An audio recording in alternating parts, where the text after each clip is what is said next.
النادي الأهلي ما يلي: القرار الأول، رفض قرارات اللجنة المؤقتة لاتحاد الكرة رفضا قاطعا لعدم اتساقها مع جسامة الكارثة وسقوط 72 شهيدا من أبناء النادي الأهلي. القرار الثاني، مقاطعة أي أنشطة لكرة القدم تنظمها هذه اللجنة مهما طالت فترة توليها إدارة شؤون اللعبة لعدم أهليتها لإصدار أي قرارات تمس مستقبل الكرة المصرية لسنوات عديدة قادمة. القرار الثالث،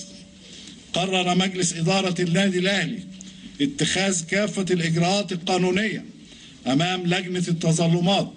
برئاسة السيد المستشار حازم بدوي والمعينة من قبل مجلس إدارة الاتحاد المصري المنتخب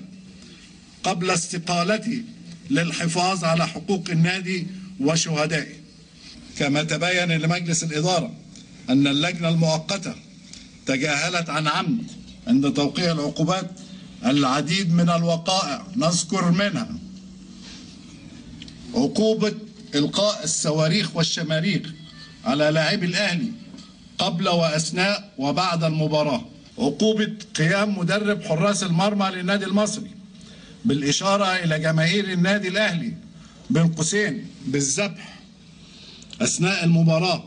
وما يؤكد النية المبيتة بالاعتداء على جماهير النادي الأهلي،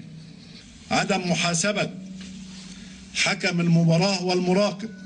اللذان سمح بتواجد عدد كبير من جماهير النادي المصري داخل أرض الملعب دون اتخاذ أي إجراءات لحماية لاعبي النادي الأهلي وجهازهم الفني والإداري والطبي الذين تعرضوا لاعتداءات هذه الجماهير عقب نهاية المباراة مباشرة، وهو ما نقلته شاشات الفضائيات وتابعه الملايين. أنا خايف بس من الربط ده، لأن فجأة الأهلي مش موافق غير على لجنة التظلمات، فجأة حضرتك عايز ترجع، فجأة مش عاجبك القرارات